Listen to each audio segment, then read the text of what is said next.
¿Quién nos separará? Versículo 35. ¿Quién nos separará del amor de Cristo? ¿Tribulación? ¿Angustia? ¿Persecución? ¿Hambre? ¿Desnudez? ¿Peligro? ¿O espada? Antes, en todas estas cosas, somos más que vencedores. Definitivamente, hoy es un día en el cual reconocemos que el dolor forma parte de la experiencia humana. Hoy precisamente parece que se hubiera programado así, pero hoy precisamente tenemos dos familias de nuestra iglesia viviendo una experiencia profunda de dolor. Y a lo largo de este año, distintas familias de esta iglesia, del distrito en el que me toca administrar, es como que dicen aquí en Puerto Rico, no es lo mucho. Y por otro lado, pues descansamos en la seguridad de que el que duerme en Cristo resucitará.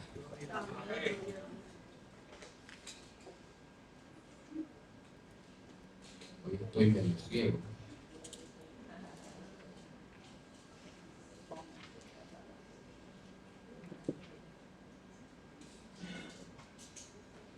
Algunos especialistas diferencian entre dolor y sufrimiento.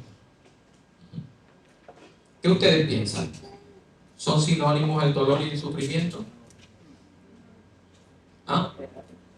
No. Estos especialistas dicen que el dolor es lo que inunda nuestro ser. Y el sufrimiento es cómo enfrentamos ese dolor. Es decir, que a nivel fisiológico, el dolor de alguna manera es inevitable. ¿Están de acuerdo? ¿Cuántos de ustedes se han golpeado alguna vez? Se han cortado, se han caído, se han quemado. Duele, definitivamente. Así que esa experiencia es parte de la vida, pero el sufrimiento es cómo nosotros enfrentamos ese dolor. Aunque esta descripción pueda parecernos extraña, estamos ante la presencia de una situación que es inevitable.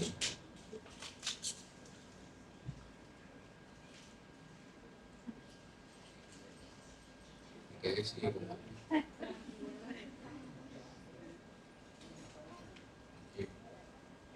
O se perdió la flecha de esto.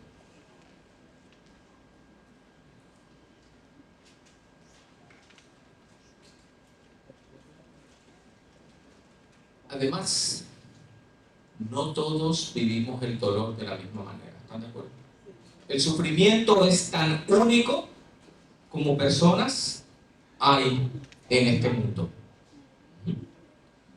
El sufrimiento, al ser algo único, nos lleva a sentirnos aislados e incomprendidos en momentos de dolor. En México, yo no sé si esto fue una anécdota real o es un chiste, pero siempre se usa, por lo menos en mi familia, siempre escuchaba esta expresión: dolor el mío cuando se murió mi mamá.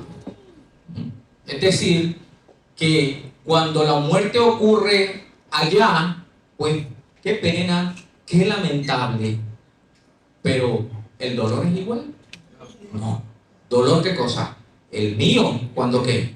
Cuando se murió mi mamá. ¿Qué tanto duele? Bueno, eso depende. Por ejemplo, hay personas que viven con enfermedades crónicas. Y los últimos meses Olga ha tenido dificultad con sus hombros.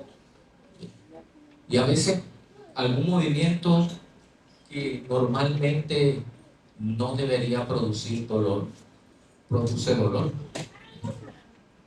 Ponerse una blusa, virarse cuando uno está en la cama y que quede tu cuerpo sobre el hombro. En fin, son movimientos que se consideran, ¿qué cosa? Normales, comunes y corrientes. Pero cuando hay un dolor crónico, cuando hay una inflamación, entonces el dolor crónico puede llevar al doliente incluso a casos severos de depresión y ansiedad. De hecho, nosotros vivimos en una época donde de alguna manera hemos disociado el dolor. Y cuando digo hemos disociado el dolor, es que los médicos y los farmacéuticos han modificado la manera como nosotros manejamos el dolor. Y se trabaja desde una perspectiva de técnico-científica. ¿A qué me refiero con esto? ¿Cuántos de ustedes han usado un analgésico? Un Panadol, ¿cómo se llama cuando uno va con algún dolor a una sala de emergencia y enseguida le ponen uno una inyección de Toradol? Por lo tanto, de alguna manera hemos aprendido que el dolor es algo que se trabaja solamente fisiológicamente, es decir, nos metemos un analgésico y ya resolvimos. Esto ha traído como resultado el consumo elevadísimo de analgésicos y sedantes.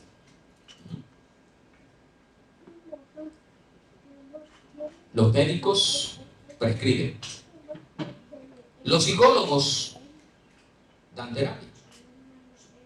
Y cuando estas dos cosas juntas no trabajan lo suficiente, entonces nos dan algún medicamento para por lo menos escapar de la situación mental, emocional o física en la que nos encontramos.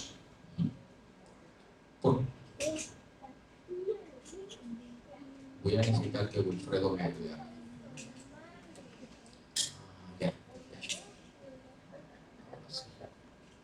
Perdón.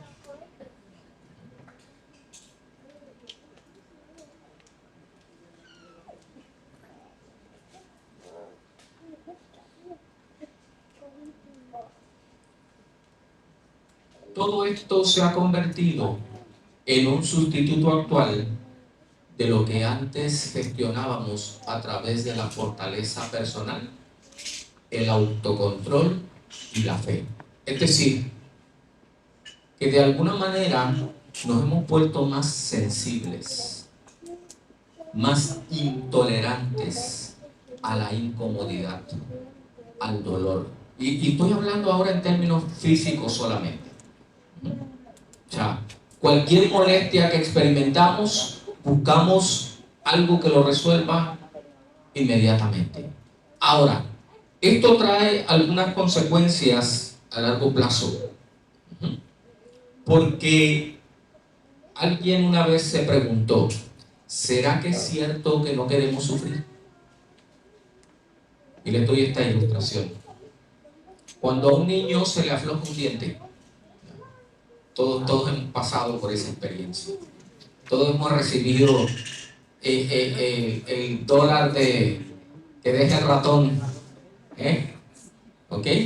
Cuando a un niño le duele un diente, cuando empieza a aflojarse, o más bien cuando empieza a aflojarse un diente y tú pones la lengua en ese diente flojo, ¿qué sucede?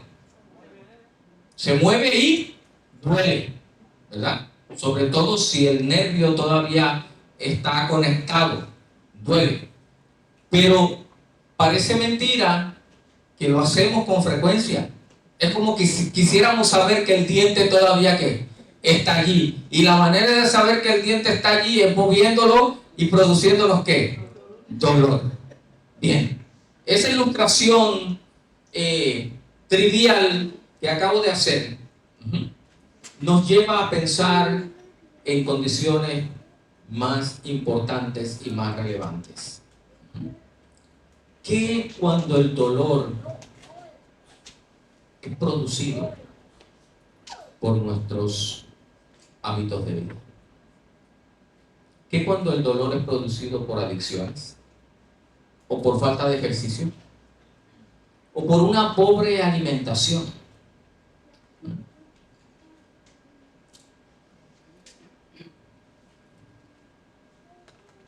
Nuestros sentidos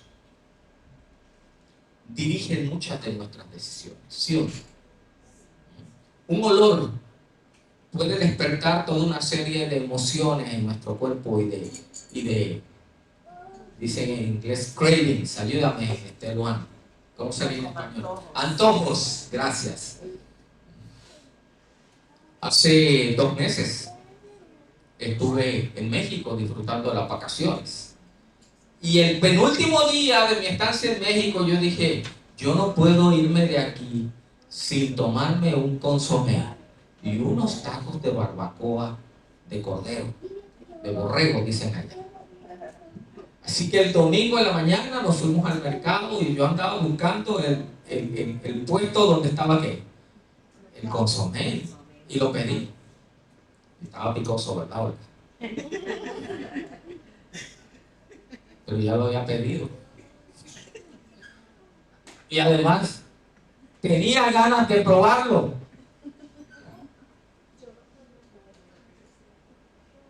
Ustedes saben, bueno, yo no sé si todos lo saben, pero yo soy un mexicano que no come pique.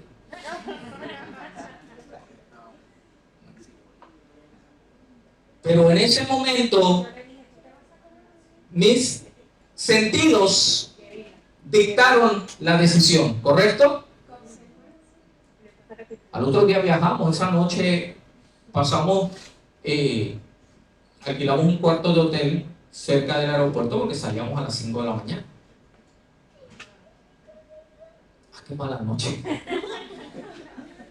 Tuve que conseguir una sal de uva en el aeropuerto, que me costaron, yo creo que lo que cuesta el frasco completo en cualquier farmacia. Un día tuve que ir a sala de emergencia. Y después me mandaron a cita con el gastro. Y el gastro me dijo, tengo que hacerte una endoscopía para descartar cualquier otra cosa. Pero me la comí. ¿Ah? Así es decir, o no.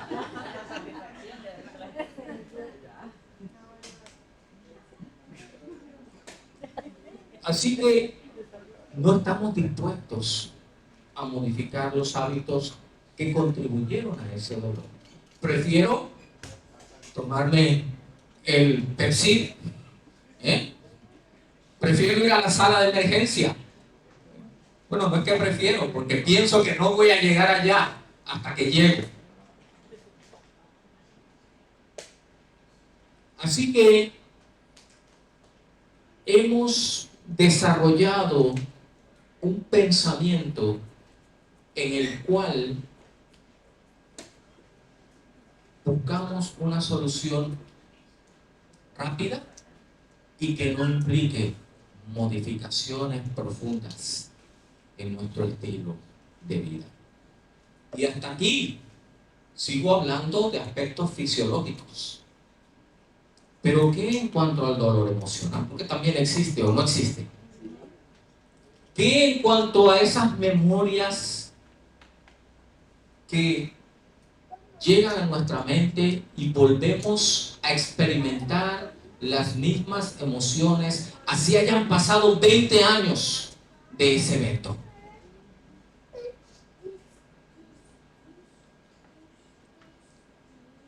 Y entonces, como allí no podemos tomarnos un Pepsi, como allí no puedo vaciar un sal de uvas en un vaso, recurrimos a otras maneras de resolver Y esas otras maneras de resolver normalmente incluyen la victimización y la autocompasión. ¿Y saben qué?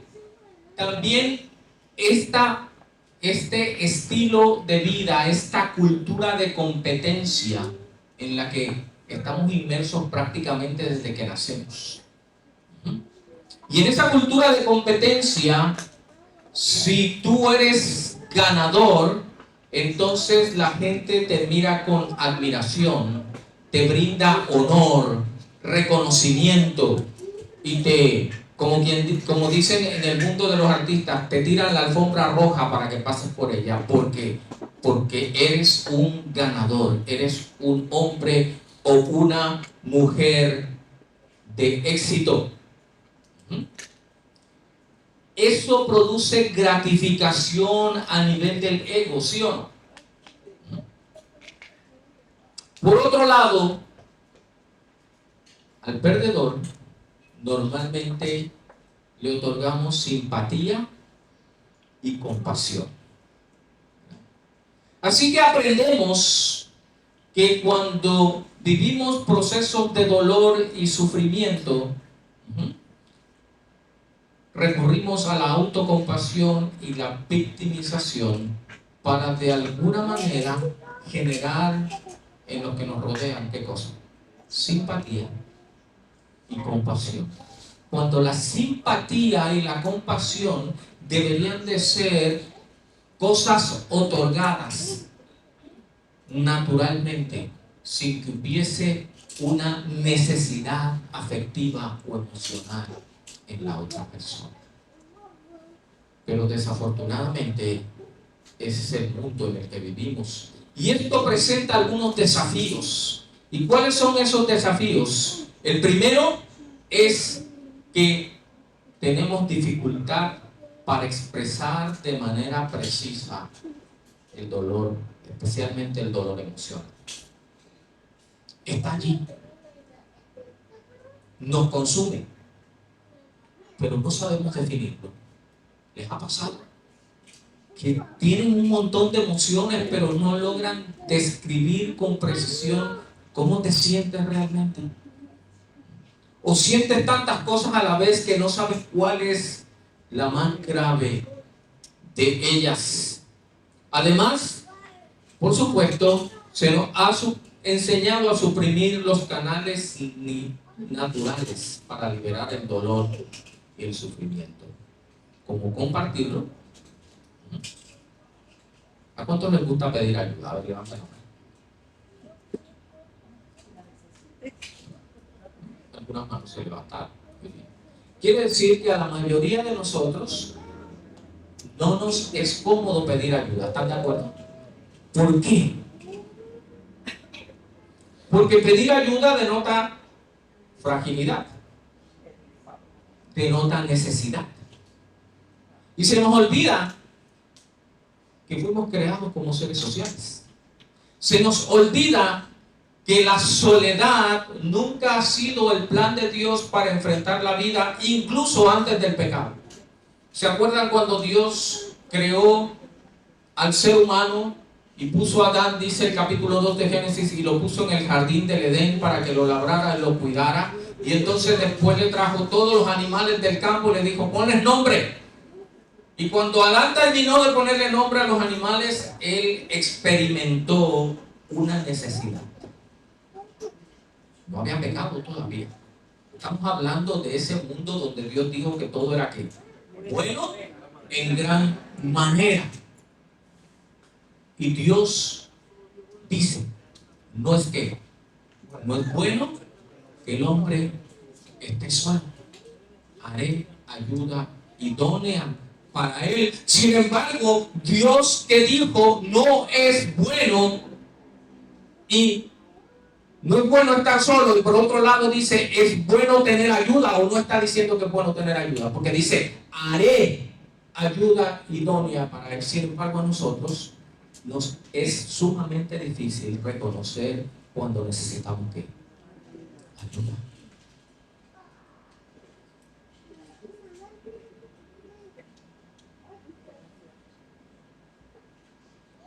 Por lo tanto, ese es un canal natural para trabajar con el dolor. La ayuda. El saber que cuento con alguien, que no estoy solo o sola en esta batalla. El segundo, que también nos han enseñado a suprimir, las lágrimas. Qué difícil es para algunos de nosotros, ¿qué cosa? Llorar. E incluso expresar emociones. Ustedes saben que durante el año pasado y parte de este, estuve participando en unos cursos de capellanía profesional hospitalaria. Y en una de las sesiones donde me tocaba a mí presentar un caso, en general, todos mis compañeros dijeron: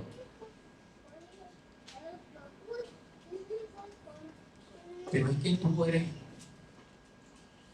muy tranquilo.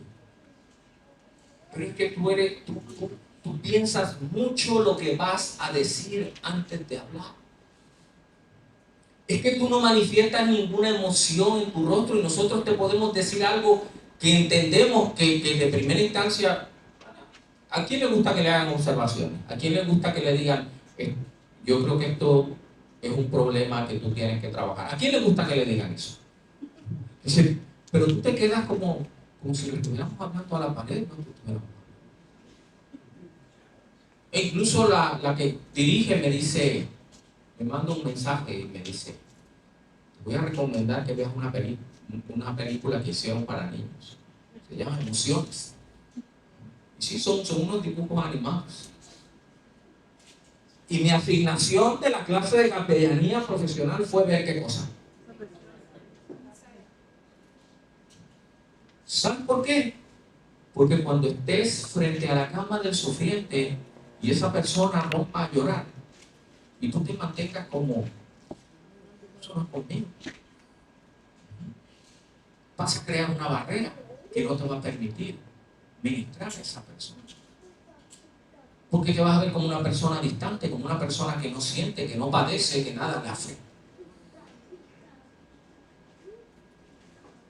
Pero es curioso cómo nuestra cultura nos ha enseñado que eso es lo correcto. Estoy bien. De hecho, nuestro saludo más común es: ¿cómo estás? ¿Y cuál es la respuesta usual? Bien. Es más, a veces decimos ¿cómo estás? Y ni siquiera esperamos la respuesta. ¿Sí o no? ¿Cómo estás? Y la persona sigue caminando. ¿Realmente te importa saber cómo estás? O es simple y sencillamente un gesto de cortesía.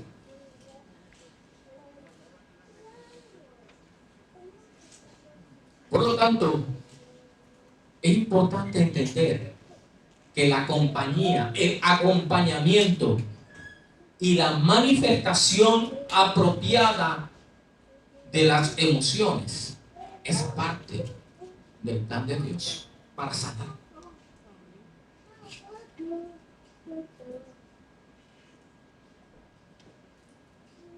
Por otro lado, vivimos en una cultura y en un tiempo donde nosotros no compartimos, y quizá les suene raro lo que voy a decir, pero nosotros no estamos acostumbrados a vivir en ambientes de dolor y donde las personas, por ejemplo, están llegando a la etapa final de su vida.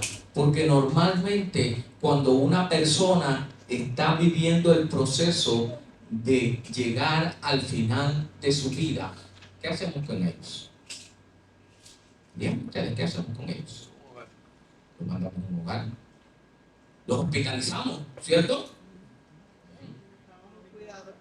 Buscamos un cuidador. ¿Okay? Y entiendo que no estoy condenando esas alternativas.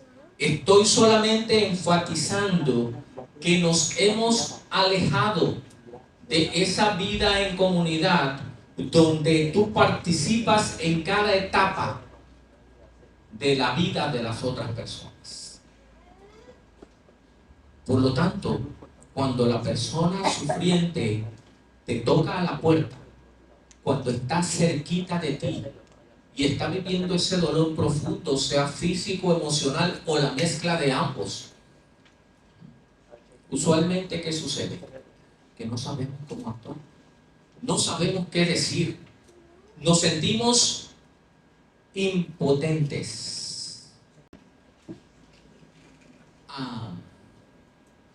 que no tenemos herramientas para bregar con la situación. Otro de los elementos muy comunes cuando uno está en el entrenamiento de capellanía es la realidad de que cuando uno está en el entrenamiento como pastor, uno está siendo entrenado para ayudar, para resolver, para contestar, para animar, para empoderar, en fin, puedo seguir los verbos.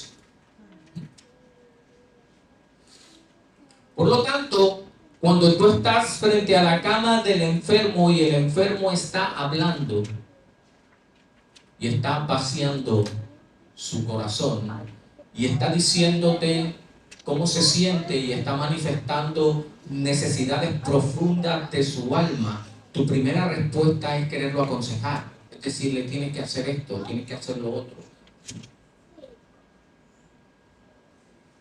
O a veces quedamos tan impactados por lo que estamos oyendo que nos quedamos sin palabras.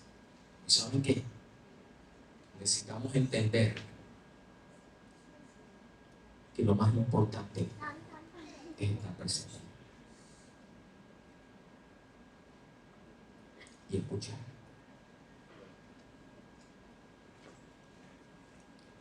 Y voy un paso más. Y a veces escuchar en silencio. A veces pensamos que nuestra función es explicarle a la persona por qué está sufriendo. Y especialmente cuando ese sufrimiento, como el mío, es el resultado de dejarme llevar por mis sentidos y tomar decisiones que yo sé que van a tener un impacto negativo en mi vida. Y entonces viene la famosa expresión, te lo dije. No, pero es que tengo que ser empático. No le voy a decir te lo dije porque eso suena muy feo. Entonces buscamos maneras más elaboradas de hacerle saber a la persona que hay unas leyes de causa y efecto y que por lo tanto, como tú hiciste esto, pues es posible que esta decisión que tú tomaste te haya... Y eso es lo que le necesita el doliente. No. El daño estaba hecho. Necesita que tú estés allí. ¿Saben? Hace varios años que yo adopté la costumbre de que no importa de quién sea el funeral al que yo voy, yo escribo mi nombre en la libreta que está afuera. Y esto obedece a que en una ocasión, conversando con alguien, me dijo que varias semanas después, en medio de ese proceso del duelo que tiene diferentes etapas y que a veces parece que ya estamos saliendo y algún pensamiento, alguna idea, alguna imagen, algún recuerdo te lleva de vuelta a primera base. Y esa persona decía, y uno de esos días me dio con abrir la libreta y empezar a leer y darme cuenta que muchas personas estuvieron allí, que en medio del momento yo no estaba consciente de que me acompañaban. Y ahí vemos la importancia de la presencia.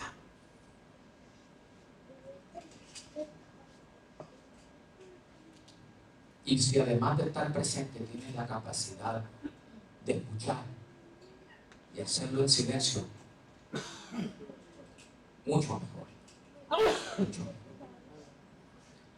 Esta cultura nos ha enseñado que todos tenemos derecho a la felicidad.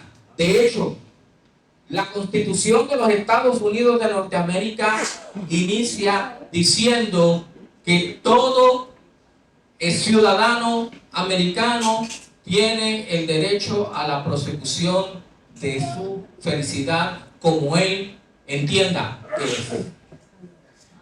Por lo tanto, en medio de ese pensamiento, no solamente eso, sino que se nos hace creer que la felicidad está al alcance de la mano y muchas veces sin mucho esfuerzo. Pero la realidad no siempre se ajusta a nuestros deseos. Y si nuestra felicidad depende de las cosas que tenemos o de la gente que nos rodea, entonces prepárate para la desilusión. Porque tú no puedes centrar tu felicidad ni en las cosas que tienes, ni en la gente que te rodea. Más bien, como dice el apóstol Pablo, y quiero que me acompañes a Efesios capítulo 3, versículos 17 al 21. Efesios capítulo 3.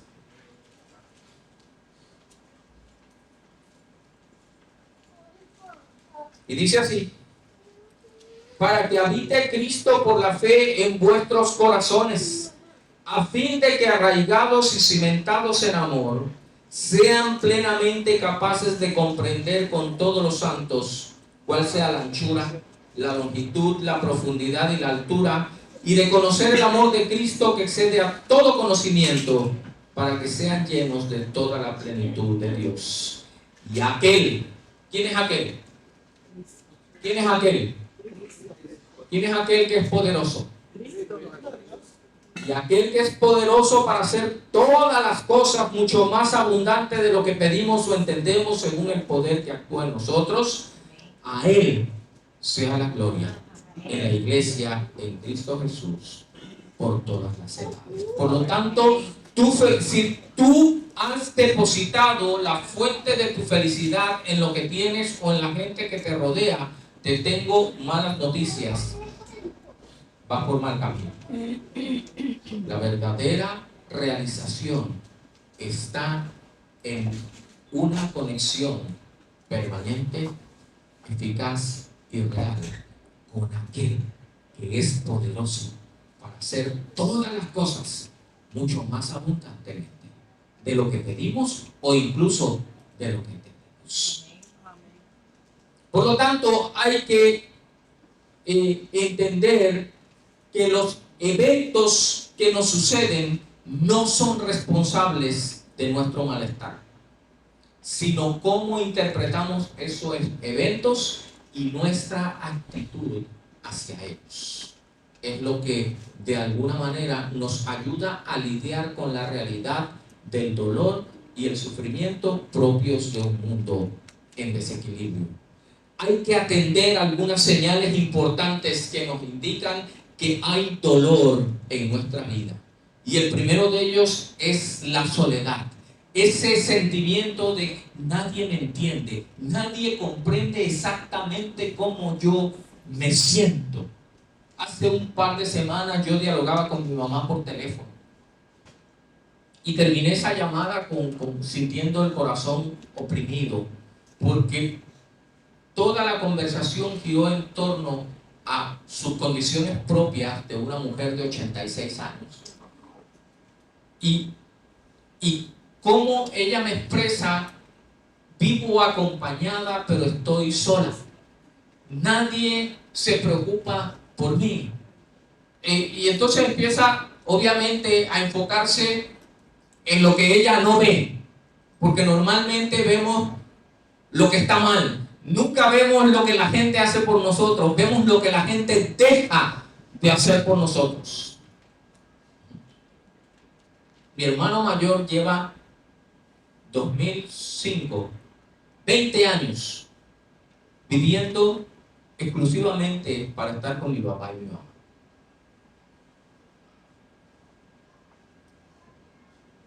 Pero en la mente de mi mamá, ella está sola. porque no la entienden, porque no la consideran, porque no se sientan a dialogar con ella, porque mi hermano se pasa ahora frente a la computadora y mi papá se engancha un audífono en el oído para escuchar su celular, la noticia, lo que sea, y entonces nadie entiende cómo yo me siento, y eso te lleva a ¿qué? A un sentimiento de soledad. Y ante este sentimiento, por lo tanto, la carga del dolor se hace ¿qué? Más pesada. Es importante entender que cuando sufrimos, lo que más necesitamos no es alguien que explique por qué nos duele, sino alguien que nos acompañe y nos muestre simpatía. El apoyo más grande que alguien puede recibir en tales circunstancias es sentarse al lado del que sufre y escuchar en silencio. Y si ustedes creen que esto es fácil, los invito a que lo intenten.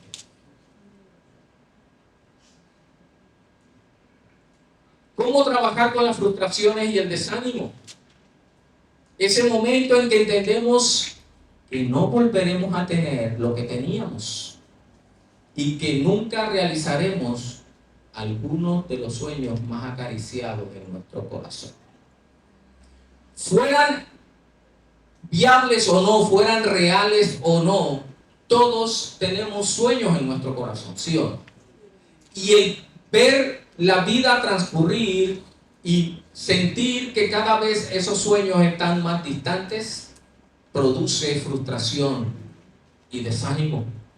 Por lo tanto, Pablo en su segunda carta a los Corintios nos dice lo siguiente, especialmente para aquellos que vamos avanzando en edad y vamos llegando a esas etapas de la vida donde nuestras facultades físicas se van disminuyendo por el propio paso del tiempo. Segunda de Corintios, capítulo 4, versículos 7 al 9, dice Pablo, pero tenemos este tesoro en vasos de barro, para que la excelencia del poder sea de Dios y no de nosotros. ¿Se fijan cómo la vida y el bienestar y la felicidad última del ser humano siempre estará conectada a nuestra relación con Dios?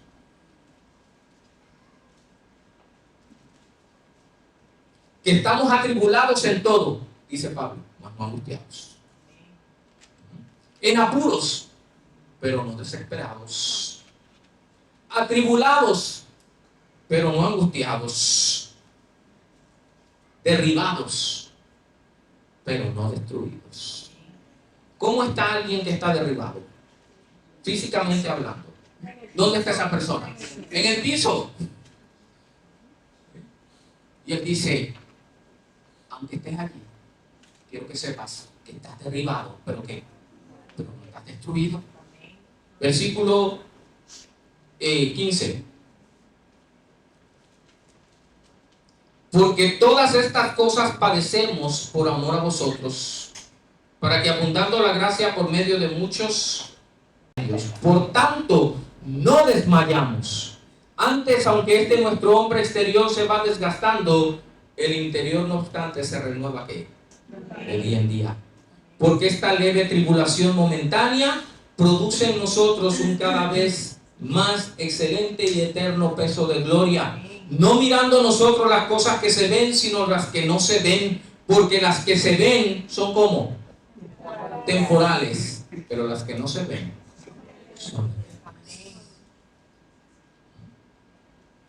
Qué difícil es cuando descubrimos que lo que teníamos ya no lo tenemos y probablemente no lo volvamos a tener.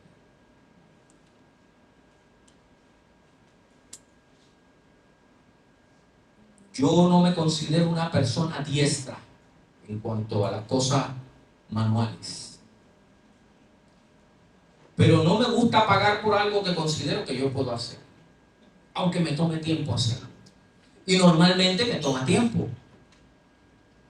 Así que no me gusta tampoco iniciar algo y parar para después arrancar, porque me da mucho trabajo volver a...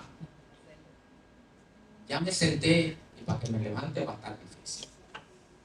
Sin embargo, Mis tobillos fueron reconstruidos desde que nací.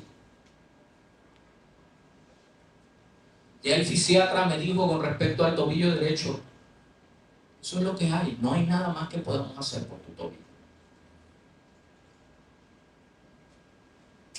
Y por supuesto, si tú vas a pintar y coges la escalera, ¿verdad, Freddy y Wilfredo que están aquí, y empiezas a marcar, ¿verdad? Para no pintar las cosas que no van de ese color.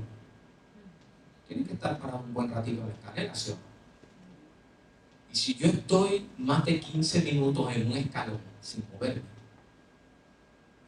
al otro día mi tobillo va a decir, conmigo no cuentes, ¿sabes? Hoy no juego contigo. Es frustrante. Reconocer que esa condición es permanente y no va a cambiar. Y que o busco otra manera de trabajar o asimilo que más de 5 minutos en un escalón requiere que me tengo que bajar y dejarlo reposar por lo menos media hora. Y yo digo, pues ¿cuándo voy a terminar de pintar? Cuando Cristo venga.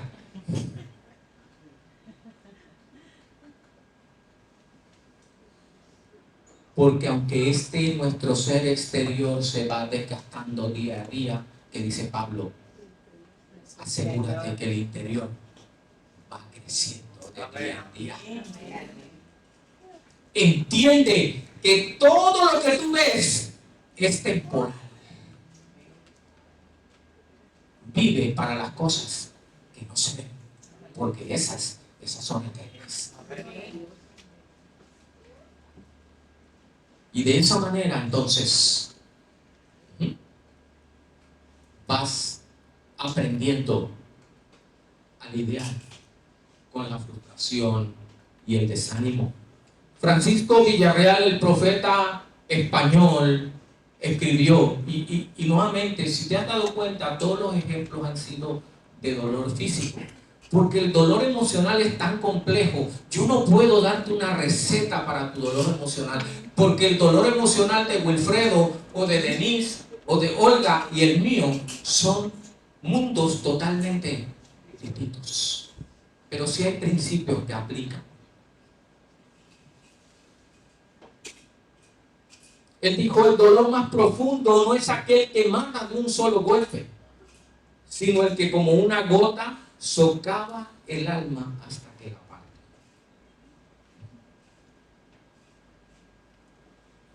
Si nos espaciamos demasiado en culpar eventos o personas por nuestra desdicha, acumulamos resentimiento y amargura y alimentamos el sufrimiento.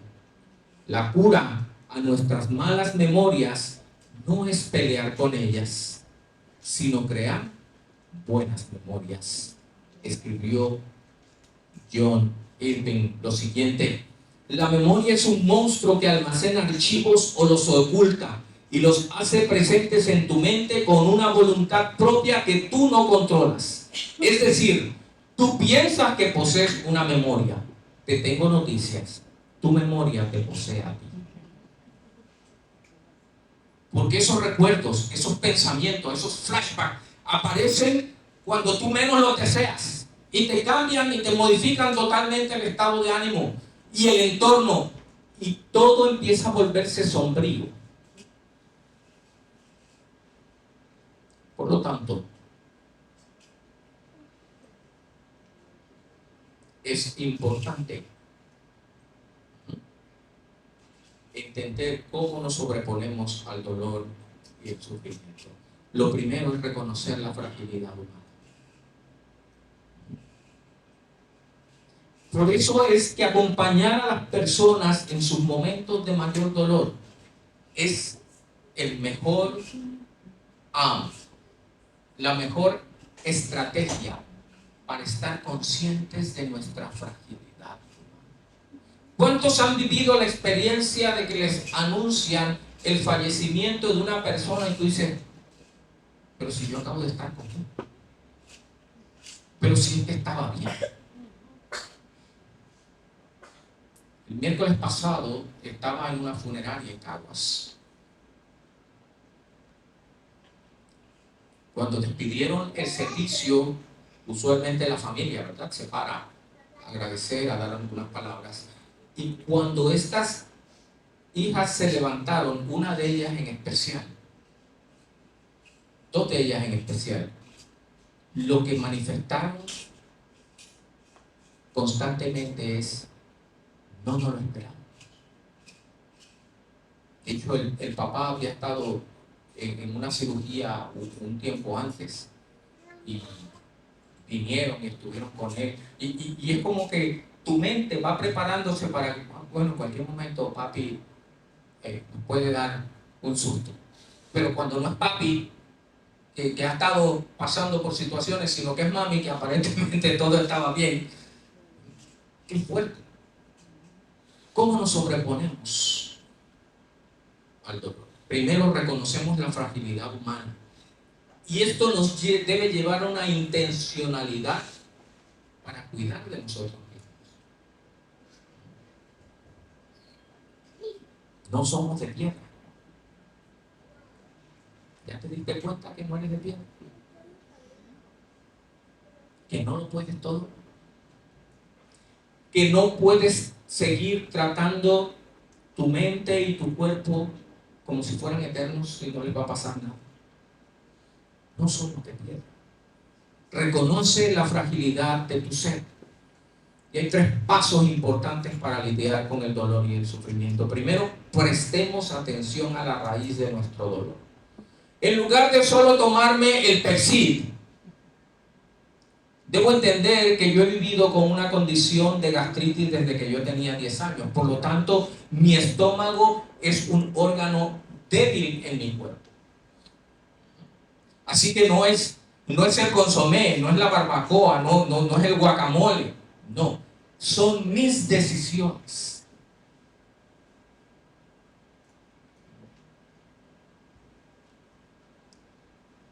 Debo entender entonces, debo prestar atención a la raíz del dolor.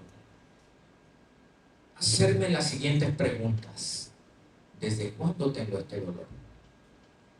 ¿Me da antes o después de comer? Y vuelvo a hablar de aspectos fisiológicos. ¿En el día o por la noche? ¿Hay alguna relación entre el dolor y el trabajo que hago? Les hablaba de la escalera hace unos momentos, ¿verdad? ¿Hay alguna relación entre la emoción negativa que experimento y las personas con las que estoy?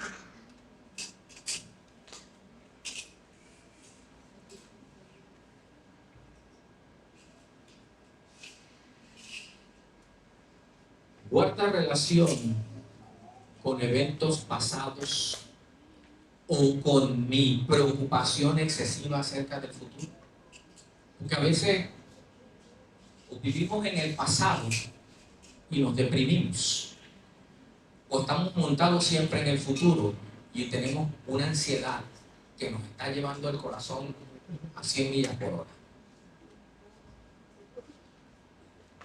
Así que el segundo paso es: presta atención a la raíz del problema. Siéntate con calma y analiza. No solamente te tomes el analgésico, no te estoy diciendo que son malos. Pero si esto es recurrente, tienes que analizar cuál es la raíz. Y si vamos a la vida emocional, también es importante. Hay alguien a quien no ha perdonado. Es más, hay experiencias de mi vida que la memoria ha dejado en un archivo cerrado, pero que de un momento aparece y yo todavía no he podido determinar que esa reacción mía, que esa emoción mía está atada a una memoria que no tengo memoria de ella.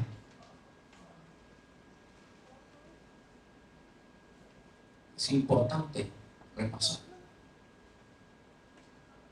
para poder sanar. Encuentra o trata de buscar la raíz. Y finalmente, pone en práctica la serenidad. Está demostrado que las emociones negativas exacerban el dolor.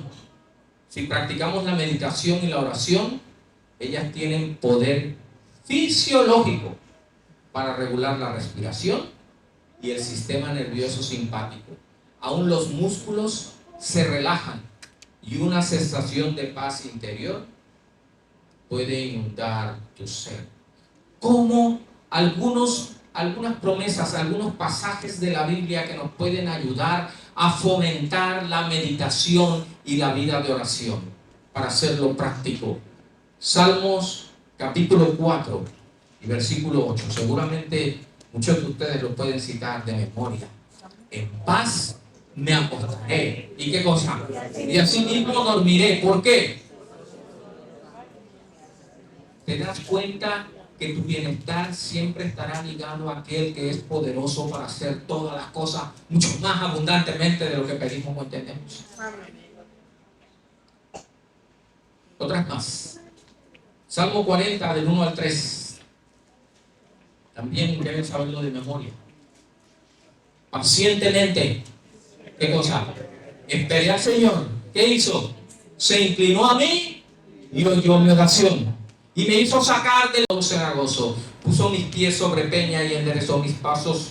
Puso luego en mi boca cántico nuevo, alabanza a nuestro Dios.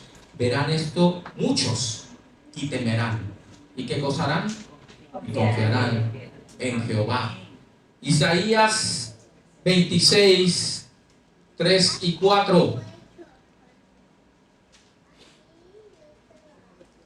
Dice allí: tú guardarás en completa paz aquel cuyo pensamiento en ti persevera, porque en ti ha confiado.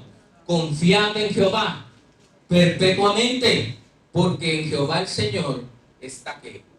La fortaleza de los siglos. Salmo 61, 3 y 4. Este es quizá de mis favoritos. Salmo 61, 3 y 4. Si alguien lo tiene, lo puede leer.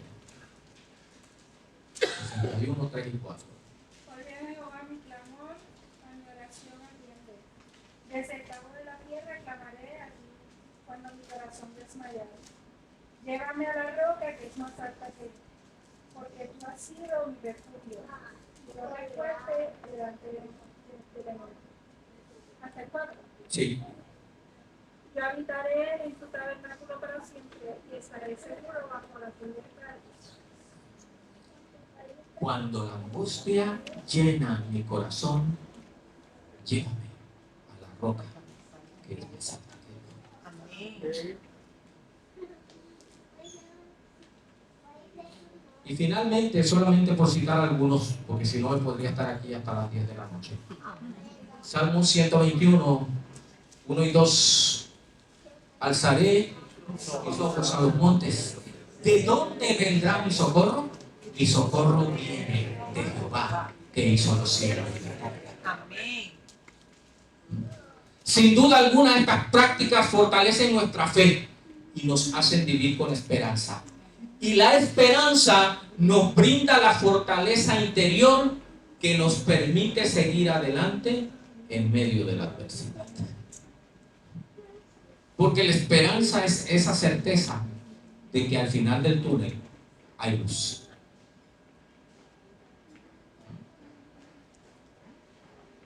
De que la tristeza dura toda la noche, pero la alegría del Señor viene al amanecer. Aprende, la tercera, aprende a vivir en un mundo de conflicto. Es inevitable. Este mundo es el campo de batalla entre el bien y el mal. Por lo tanto, practica la distracción consciente y constructiva.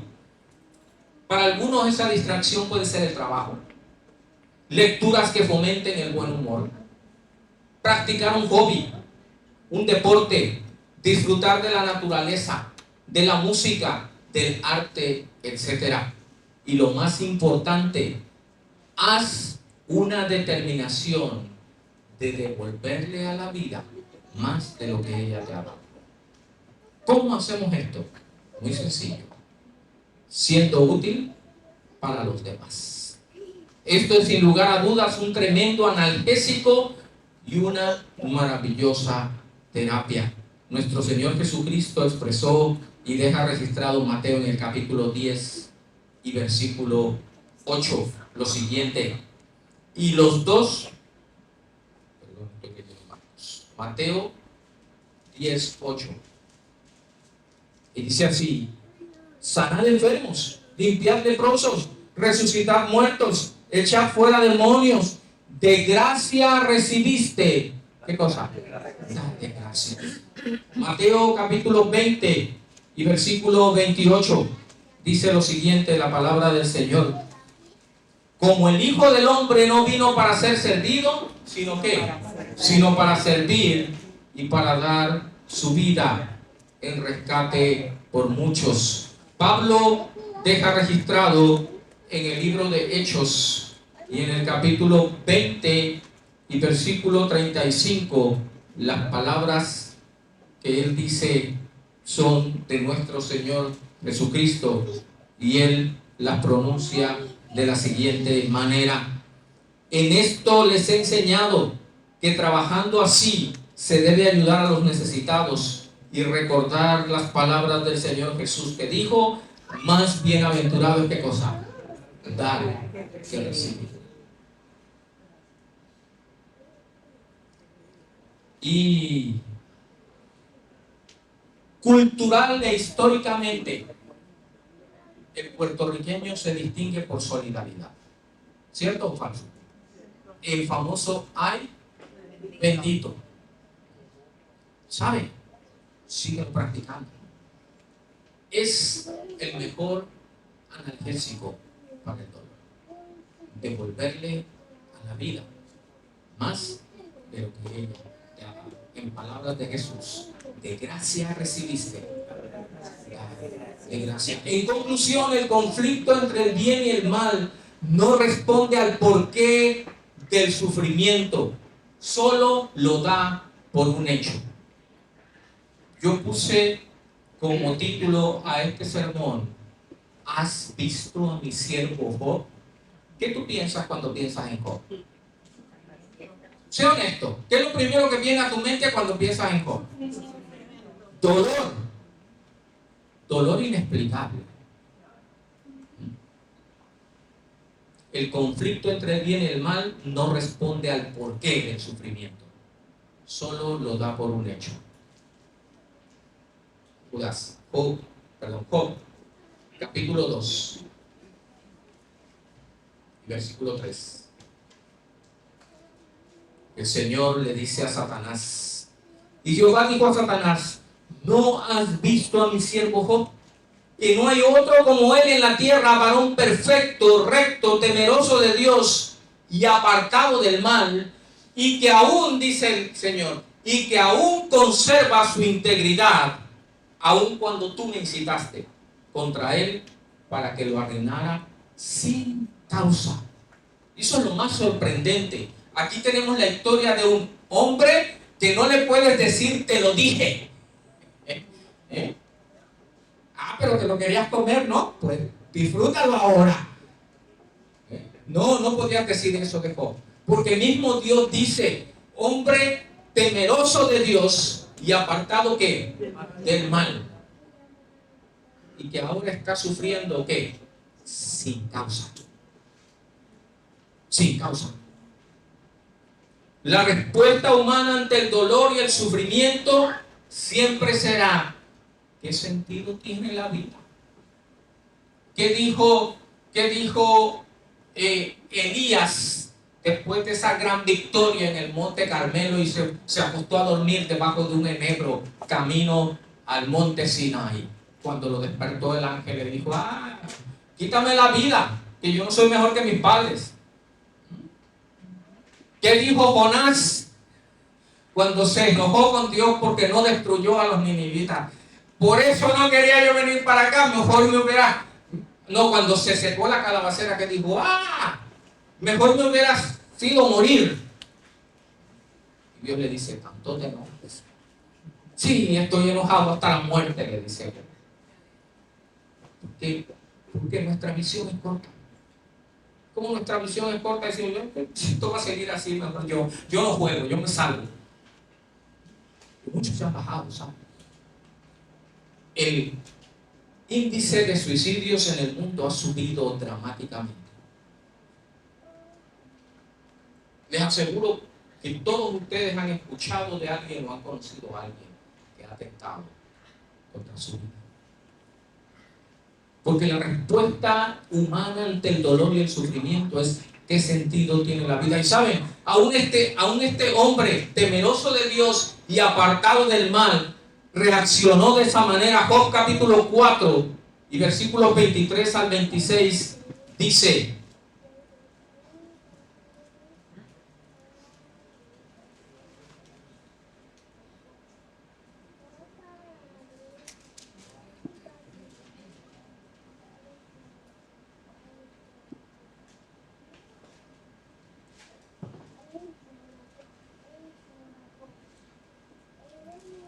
creo que anoté mal la cita. Le dije Job 4, ¿verdad? Pero no es 23.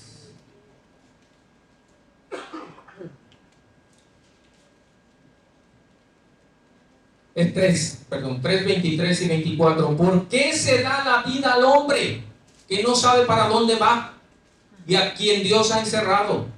Pues antes que mi pan viene mi suspiro y mis gemidos corren como aguas, porque el temor que me espantaba me ha venido y me ha acontecido lo que yo temía. No he tenido paz, no me aseguré, ni estuve reposado. No obstante, lo que me vino fue turbación. ¿Para qué, dice él, se le da la vida al hombre que no tiene un propósito, que lo único que hace es ir de golpe en golpe, de sufrimiento en sufrimiento? Ahora, ¿cuál es la respuesta de Dios a esa impotencia del hombre ante el sufrimiento? Dios ahora responde también con una pregunta. A Satanás le dijo: ¿has visto a mi siervo Job? Y a Job, entonces el Señor le dice, y vamos a ir al capítulo 38 de Job. De paso, lean el libro, es una experiencia muy, muy interesante. Entonces, capítulo 38, versículos 1 al 4. Entonces respondió Jehová a Job desde un torbellino y le dijo: ¿quién es este que oscurece el consejo con palabras sin sabiduría? Ahora ciñe como harán tus lomos. Yo te preguntaré y tú me contestarás. ¿Dónde estabas tú cuando yo fundaba la tierra? ¿Dónde estabas? De hecho, le hace como 100,000 preguntas de la creación y del mundo físico y del mundo natural. ¿Dónde estabas tú? ¿Sabes cuánto tiempo dura la preñez de esto? ¿Sabes dónde? ¿Quién le puso freno al mar? Y sigue con una serie. A ver, contesta. ¿Dónde estabas tú? Simple y sencillamente lo que Dios nos está diciendo es: el mal va más allá de tu existencia. El mal está más allá de tu capacidad para conquistarlo. Yo soy el único que tiene una solución definitiva al mal. Por lo tanto, no te hagas preguntas que no tienen respuestas. Más bien, la actitud correcta ante el dolor y el sufrimiento es la que tiene Job en el capítulo 42. Y ahora Job dice: respondió Job a Jehová y dijo: yo conozco que tú todo lo puedes y que no hay pensamiento que se esconda de ti. ¿Quién es el que oscurece el consejo sin entendimiento? Por tanto, dice Job, yo hablaba de lo que no entendía, cosas demasiado maravillosas para mí que yo no comprendía. Oye, te ruego y hablaré, te preguntaré y tú me enseñarás. De oídas te había oído, mas ahora qué cosa, mis ojos te ven. No quieras descifrar por qué. Porque el mal no tiene una explicación. El mal tiene una fecha de caducidad. Pero no tiene una explicación. Hay un Dios que todo lo puede, cuyo tiempo es perfecto. La actitud correcta ante el dolor entonces es: de oídas te conocía, pero ahora yo quiero decirles que con sinceridad es a través de las experiencias desagradables, los desafíos, las caídas y las levantadas, que uno llega a empezar a entender el amor y la gracia de Dios. Como canta esa famosa mujer adventista del Decker: a través del dolor aprendí a confiar en Cristo. Aprendí a confiar en Dios. Por lo tanto, en esta noche, la solución de Dios para Job, ¿cuál fue?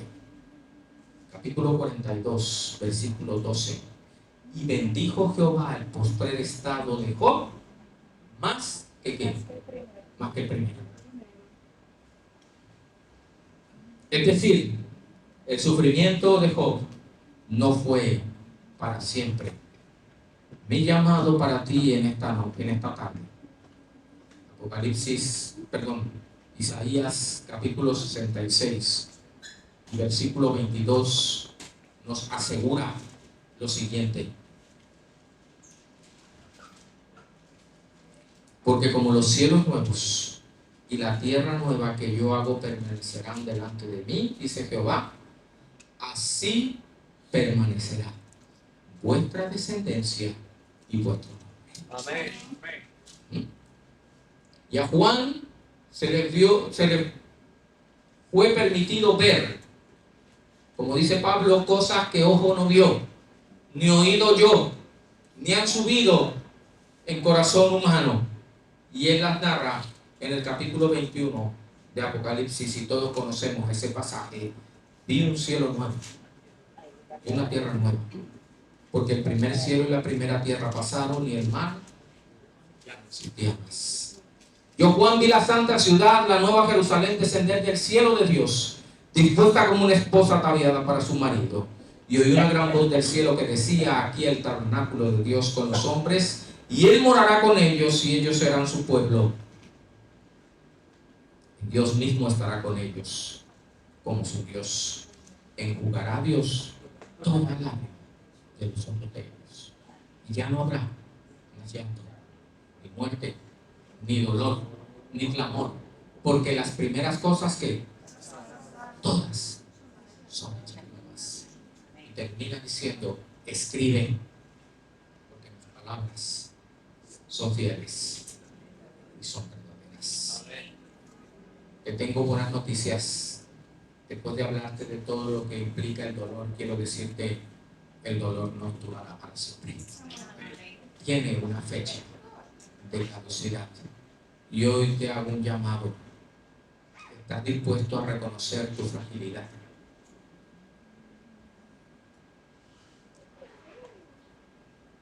¿Has considerado prestar atención a la raíz de tu dolor? Y lo más importante, pon en práctica la serenidad y aprende a vivir en un mundo en conflicto, sabiendo que las cosas temporales, las cosas que se ven son temporales, pero las que no vemos son eternas. ¿Quieres que tu vista, tu visión se enfoque en esas cosas eternas? Que tengas la fortaleza interior que da Dios por su Espíritu para pasar por el medio de la adversidad sin quebrarte y reconocer que Dios sigue teniendo el poder para hacer nuevas todas las cosas. Lo aceptas en tu corazón. Vamos a estar en pie. Vamos a cantar. El primero es, si tú estás viviendo una experiencia de dolor, si tú estás viviendo un desafío que sientes que te abruma y no te permite ver las cosas con claridad, hoy yo quiero invitarte a que vengas al altar y pongas eso en las manos de Dios. Y confíes que Él sigue siendo poderoso para hacer todas las cosas, mucho más allá de lo que pedimos. No sigas cargando eso solo o sola. No es el plan de Dios. Él ha prometido estar con nosotros todos los días hasta el fin del mundo. Y el segundo grupo es: ¿te gustaría ser un agente de sanación? ¿Te gustaría tener esa capacidad de acompañar y de escuchar el silencio al sufriente? Que hay muchos a nuestro alrededor. Ahora mismo tenemos 2 familias que están viviendo el dolor en su expresión más profunda. ¿Quieres decirle, Señor, ayúdame a ser un instrumento en tus manos? Si es así, también ven acá adelante.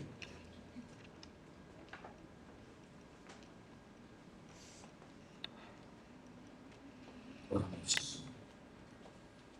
Padre Celestial,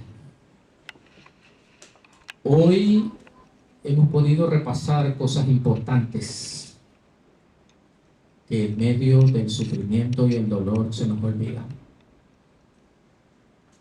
Lo primero es que no es importante encontrar un porqué,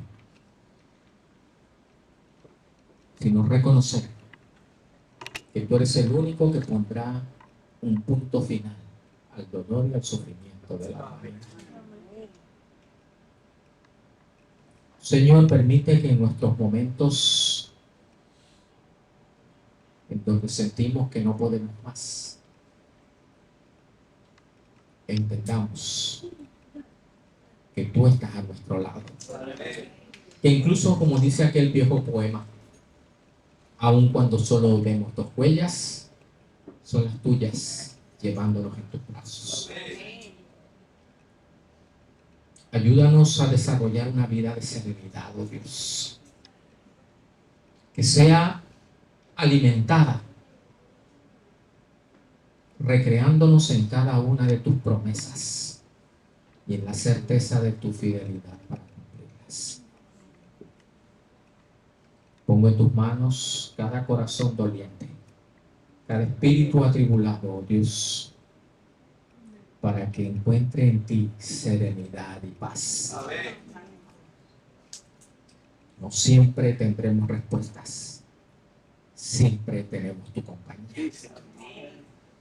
Oh Señor, y aquellos que estamos dispuestos a caminar a tu lado y ser instrumentos para acompañar al que sufre, para escuchar y para ayudar a esta humanidad a recuperar esas 2 herramientas valiosas que tú nos diste para afrontar el dolor y el sufrimiento, que son la compañía y la capacidad de expresar nuestras emociones y ser vulnerables sin sentir que somos menos por ello. Danos esa capacidad, oh Dios, de tener esa empatía y esa compasión que te movió a ti primero a hacerte carne y venir a esta tierra, y segundo, a caminar al lado del sufriente y poder afirmar que no es el sano el que tiene necesidad de médico, sino que está enfermo, y que tú viniste a buscar y a salvar precisamente lo que se había perdido. Que nuestro caminar contigo y nuestro deseo de servirte y de servir a los demás pueda traducirse en un mensaje de esperanza para el sufriente. Y que al final del día, oh Dios, nuestra vista pueda ser colocada en aquello que no se ve, pero que es eterno. Comprendiendo que aunque nuestro ser exterior se desgasta cada día, el interior se renueva por tu espíritu. Gracias, por tu presencia. Poder. Gracias, porque finalmente tú has garantizado que no habrá más llanto ni dolor y que tú haces nuevas todas las cosas. En esa esperanza seguiremos caminando, oh Dios, en el nombre de Jesús. Feliz sábado. Que me acompañen.